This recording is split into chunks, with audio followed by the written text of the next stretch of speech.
Mr. Gallego, good morning. First of all, welcome and thank you for accepting the interview. It's both a pleasure and an honor to have you here. We'll be talking today about security, cybersecurity, the cyberspace, vulnerabilities, threats, and risks. I would like to start by asking you what are the main cybersecurity threats for the EU member states? Well, it's an honor to be here and to be able to discuss and articulate a message of value on cybersecurity and cyber assurance and governance, etc. Well, I think that the biggest threat, Andrea, is that not understanding what's at stake. The biggest threat is, well, they say there's nothing worse than the false sense of security, thinking that everything is okay. Everything will be, will be right. So the biggest threat, apart from the typical threats on, cyber jacking and crypto jacking, business email compromise, we analysts and we people, we strategists, we vendors, we give a name to basically every attack. But as a whole, we need to understand, as a country, as a region of the planet, we need to understand what's at stake. And we're talking about people here. This is not about the technology thing. It's about people, citizens. It's about critical data. It's about protecting the soul of a nation, if I may call it like that, right? So the biggest threat, apart from the technological aspects on cloud and mobility and the Internet of Things, this is an epoch, Andrea, where everything is pervasively connected. We call it the Internet of Things or the Internet of Everything. I mean, it's interesting to understand, again, as a country, as a region, as a community, that the threat is that there might be a nation interested in our data, but there may be a company interested in our data. So it's a sort of a mess. We are unfortunately in a cyber war sort of thing, meaning the biggest threat is thinking that nothing will happen. Who is interested in me? Especially in Romania. You guys are situated geographically, I'm talking, in a very special place. Yes. So someone might be interested in attacking you to attack other people. To use your infrastructure, and I'm talking about public companies and private companies, to use you as a bridge to attack others. Actually, the name of that is false flag attacks. To attack someone, to attack other ones. So attacking the supply chain. So the biggest threat, going back to your question that I appreciate, and again, it's truly an honor to be with you today, is the biggest threat is thinking that nothing will happen. Every attack, Andrea, is at 3 clicks of distance. You can be attacked or hacked from another part of the world. And actually, one thing that I always say on stage and on my sessions and on interviews like this one is, how do you prosecute that? From a legal perspective, how do you challenge and how do you go after a threat that is in the other side of the world? In which court of law you go, if you can demonstrate that first, because in the physical space, if I steal your purse or your bag, that's pretty obvious because that's a physical asset and the asset will no longer with you, I'll have it. But in the digital space, I can steal your databases, I can steal your intellectual property, your nuclear codes, and you have them, but I have them as well. So the biggest threat, going back into a summarized sort of answer, is thinking that everything will be okay. And in this world, not everything will be okay. Someone is interested on you as a country, you as a region, you as a bridge to attack others. So we should always be prepared.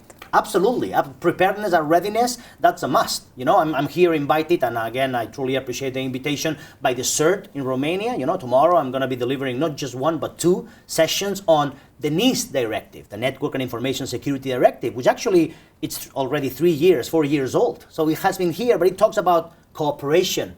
It talks about we, the good guys, getting together against the bad guys, because the bad guys are really, together and they are sharing information. So what happens with us, the good guys? That's a must, Andrea. Preparation, cooperation, awareness. We need to let them know that we know, meaning customers, public and private partnership, meaning we need to let them know that we care.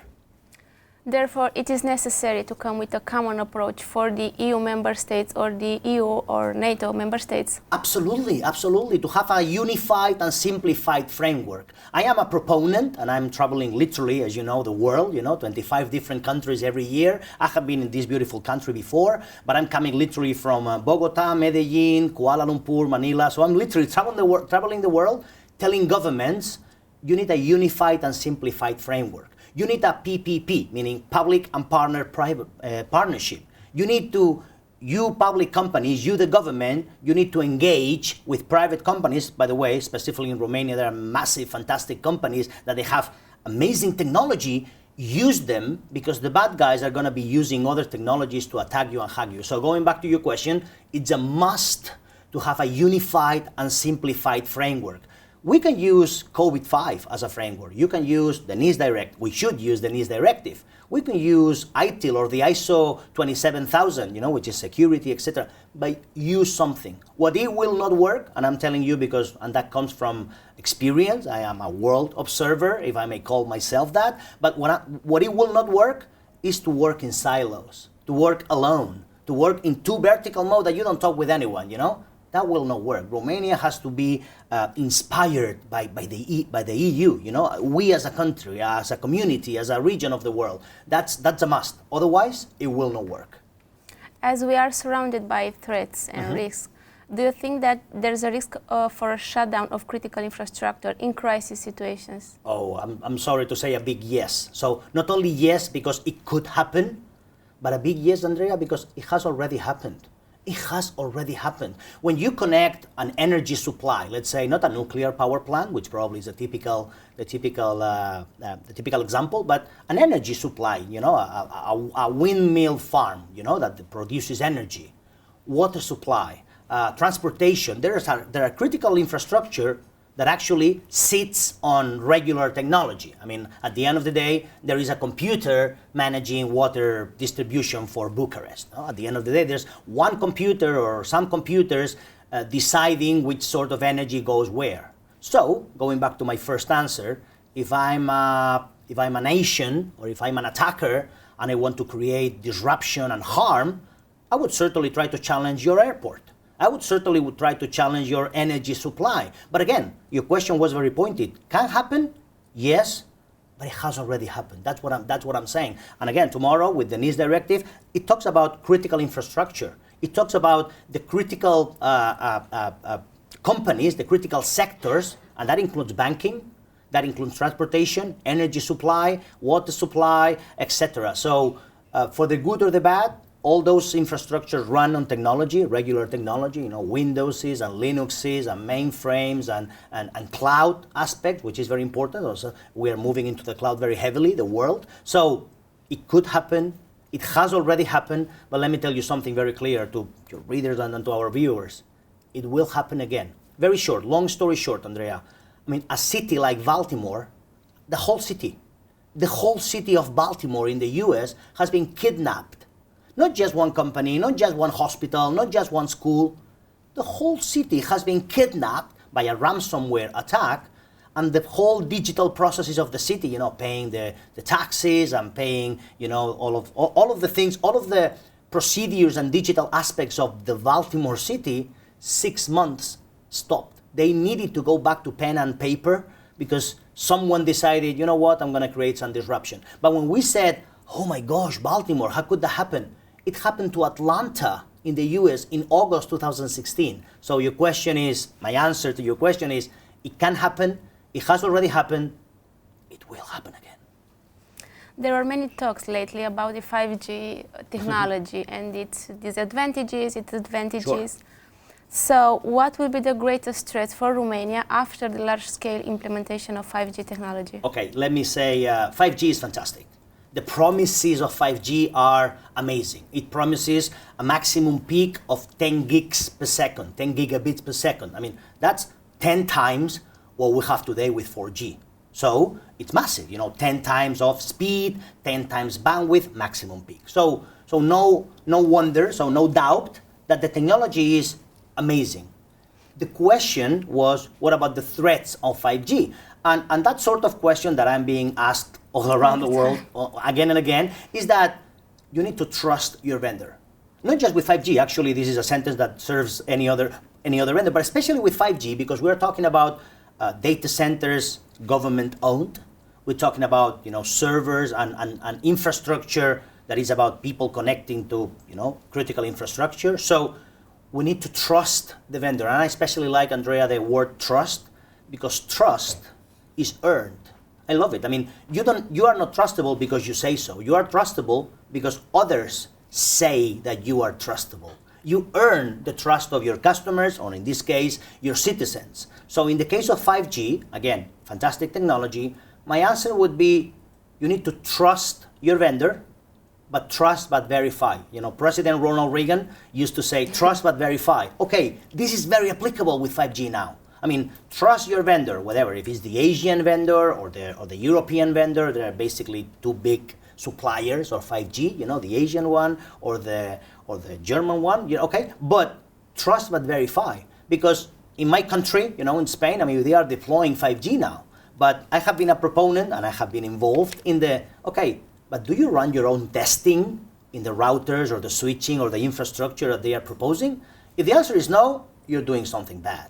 If the answer is yes, I need to celebrate that. I applaud that, because then you trust, but you verify. You run your own test. Is there any backdoor, in the infrastructure? I mean, you need to check. You need to check if someone is using, that very critical infrastructure, to spy you. So 5G, again, I celebrate it. I have been involved in many projects on 5G, but I always say, chapter 1, trust, but verify, always. That's my thing, because otherwise the threats are massively, because again, 10 gigs per second, it's a unique opportunity to spy, to get information, critical information, again, going back to your question before, critical infrastructure, energy supply, and we can't afford that. Not just Romania, we the world, we the good guys, we cannot afford that, just because the infrastructure is very good, very cool.